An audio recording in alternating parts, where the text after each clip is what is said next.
कलीमा खान साहिबा, नूरीन खान न्याजी और डॉक्टर उज़मा खान मुस्कुरा रही हैं। अस्सलाम वालेकुम जी। आज पटियाला जेल मैडम आज तो आप माशाल्लाह मुस्कुरा रही हैं, बहुत ज़्यादा।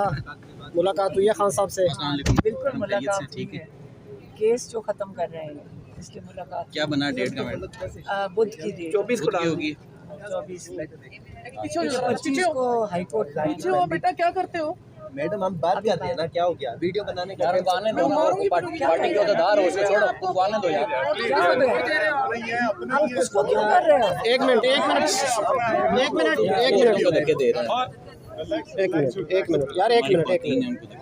मैम आप इधर ही बात करेंगे या आएंगे? प्लीज आ जाए यार, बाहर आने दे यार, बाहर आने दे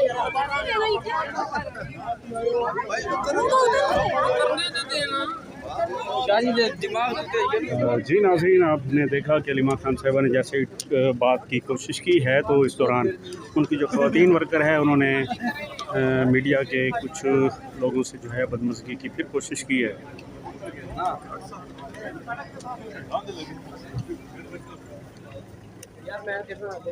जी नाज़रीन, एक्सक्लूसिव मनाज़िर हैं ये। देख लेंगे।